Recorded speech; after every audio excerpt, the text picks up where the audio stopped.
جو بھی اس دنیا میں لا الہ الا اللہ کہتا ہے، جو بھی محمد رسول اللہ کہتا ہے صلی اللہ علیہ وسلم، وہ اس لیے مسلمان نہیں ہے کہ اس کے ماں باپ مسلمان ہیں، وہ اس لیے مسلمان نہیں ہے کہ وہ پاکستان میں پیدا ہوا ہے، وہ اس لیے مسلمان نہیں ہے کہ بس جی اب ہیں مسلمان تو کیا کریں، ہماری قسمت میں ہی اسلام تھا۔ نہ نہ نہ نہ نہ، صرف قسمت کی بات نہیں ہے، اس نے ہر ایک مسلمان کے بارے میں کہہ دیا تمہیں ایک خاص مقصد کے لیے چنا گیا ہے، اور اس خاص مقصد کے لیے تم ہی کوالیفائڈ تھے، اس لیے تمہیں چنا گیا، اور جو کام تم سے نکالنا تھا وہ کسی اور سے نہیں نکالا جا سکتا تھا، اسی لیے تمہیں چنا ہے۔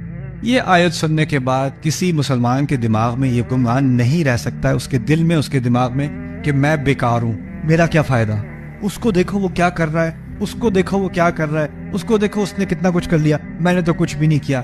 کچھ اس لیے نہیں کیا کہ ابھی آپ کو اپنا استعمال سمجھ نہیں آیا۔ جس مقصد کے لیے اللہ تعالیٰ نے آپ کو بنایا ہے، اس مقصد کے لیے کسی اور کو نہیں بنایا۔ اس آلے کو اس والے پیج کے لیے استعمال کرنا ہے، اس آلے کو کسی اور پیج کے لیے استعمال کرنا ہے۔ هو اجتباکم، اس آیت میں بڑی اہم حکمت ہے قرآن کی کہ ہر مسلمان سمجھے اپنے بارے میں کہ اللہ تعالیٰ نے اپنی حکمت کو جانتے ہوئے اور آپ کی صلاحیات کو دیکھتے ہوئے آپ کا اختیار کیا ہے۔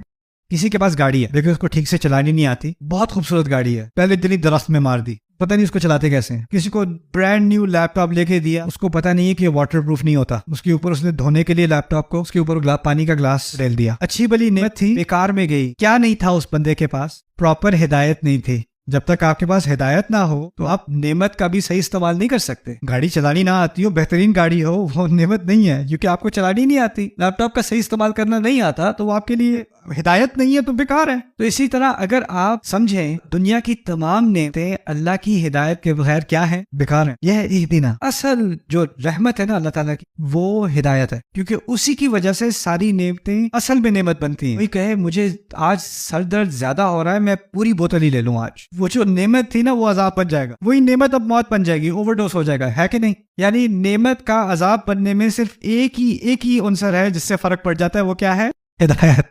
اسی لیے اللہ تعالیٰ نے ساری چیزیں تو ہمارے لیے نعمت بنائی ہیں، وہ نعمت صرف اسی وقت ہوں گی جب وہ ہدایت کے مطابق استعمال ہوں گی۔ اور اسی لیے سورۃ الرحمن میں جب کہا نا الرحمن علم القرآن، سب سے بڑی رحمت اللہ تعالیٰ کی کیا ہے؟ اس نے قرآن سکھایا۔ قرآن سکھانے کے بعد دنیا میں جو چیز بھی میں استعمال کر رہا ہوں، جو بھی میرا تجربہ، جو بھی میرا رشتہ ہے، جو بھی میری جاب ہے، جو بھی چیزیں میری پوزیشن میں ہے، میری اونرشپ میں، ان تمام کو میں اب ہدایت کے مطابق استعمال کروں گا تاکہ وہ میرے لیے رحمت کا ذریعہ بنے، ورنہ وہ رحمت ہو ہی نہیں سکتی۔